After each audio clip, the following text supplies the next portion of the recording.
Your Honor, allow me to read my affidavit. Good. Sige. David, Yes, Your Honor. okay, so also submit a copy to us. Sige. Yes, Your Honor. Mahaba po yan? Ilang pages pa yan? Saglit lang, Your Sige, Honor. go ahead. Allow me to read, Your Honors, my affidavit. I, Police Colonel Hector U. Grijaldo, third level officer, presently assigned a personal holding administrative unit, Camp Crame, Quezon City, after duly sworn to, under oath and in accordance with law, do hereby depose and states that I've been dedicated to public service for almost 30 years. And since I took my oath as cadet on June 1, 1995, on October 16, 2024, I was again invited as a resource person in the 9th Joint Public Hearing of Committees on Dangerous Drug, Public Order, Safety and Human Rights, and Public Accounts of the House of Representatives scheduled on October 22, 2024 at 9:30 a.m. I, together with other invited PNP personnel, attended said joint hearing in the House of Representatives. After I answered questions related to extrajudicial killings and the reward system, I was approached by a security personnel while I was seated in one of the witnesses during the hearing. The said person told me that I was summoned by Congressman Dan Fernandez. I went out of the room with the security personnel. When we were outside, he told me to go to the left corridor and proceed straight to the end room. While walking, I saw other witnesses who were standing in the corridor, including my classmate, Major Portalesa and Captain Anova, who was wearing a PNP uniform, and the latter acknowledged me by saluting. When I entered the room, I saw two lawyers of Police Colonel Garma standing inside the room. One of the lawyers approached me and then asked me what we are going to talk about. I said I do not know. After a while, Kong Dan Fernandez entered the room and he asked me to sit beside him on his right side. And then Kong Abante entered the room, sat far end of the chair on the right.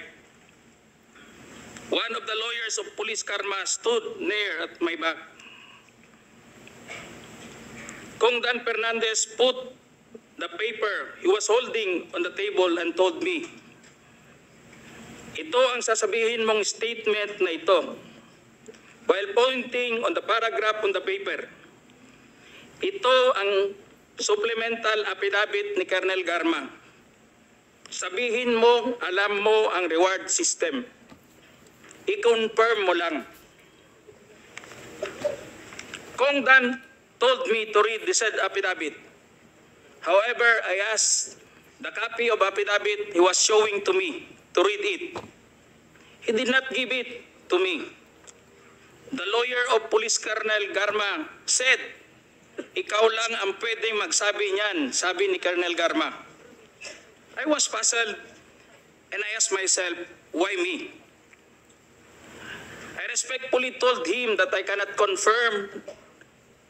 They are saying as I have not read the affidavit. We went silent for a while. And then Kong Dan Fernandez said, while holding the affidavit, "Saan ka pwede?" "Dito, noong 1999, about DDS. Alam mo to, pulis ka na sa Davao nito." I politely told him that I was not still with the PNP because I was working with the Bureau of Jail Management and Penology in 1999 that time.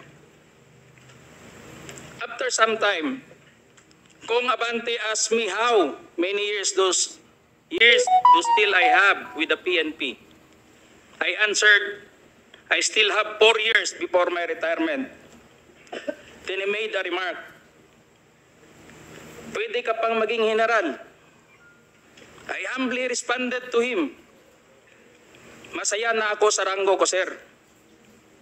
Pagkatapos nito, sir, uuwi na lang ako. At magtatanim na lang ako ng kamote sa amin. The cordial conversation between us continued. And I felt that they wanted me to convince me to do what they wanted me to do. Then Kong Abante asked me where I serve as a chief of police. To which I answered, Mandaluyong City Police Station, sir. Kong Abante then persuaded me by saying, ikaw naman, Colonel, ganito na lang.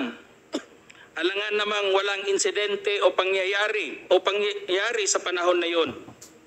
I answered, and I served as a COP in Mandaluyong during the COVID-19 pandemic, and there were less crime committed. And we did not receive any reward from anyone. I added that we only received funds, additional MOA or support fund from the Peace and Order Fund of the LGU.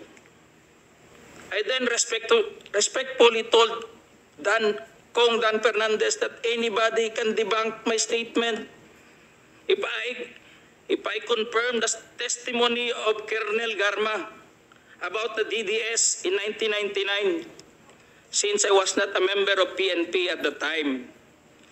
And I have no personal knowledge as to the reward system.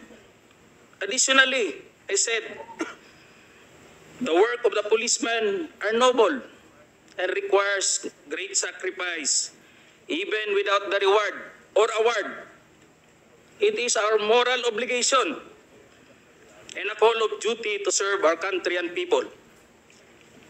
Then Kong Dan asked me, si Colonel Garma, anong masabi mo sa kanya sa Barayuga?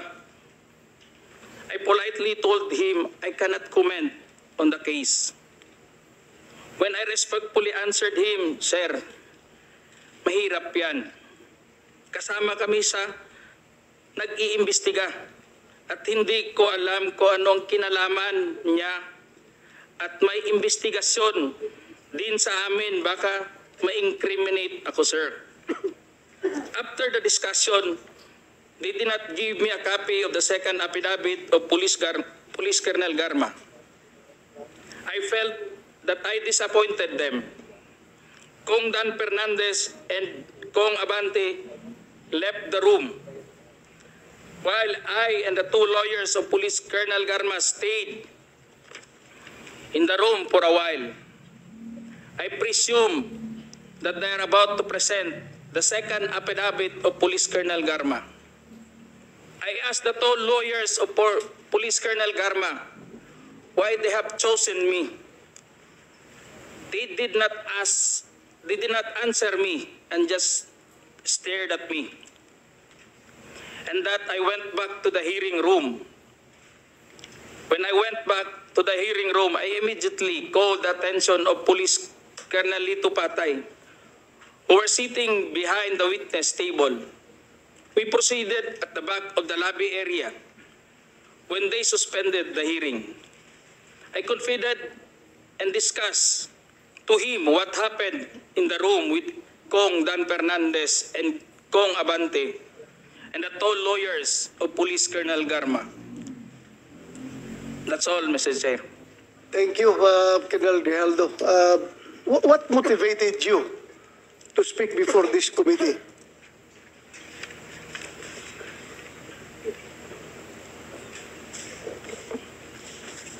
The time, Your Honor,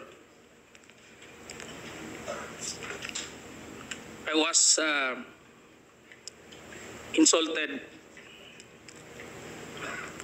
and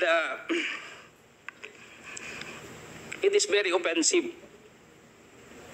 and I think it is inappropriate for anyone to act like that.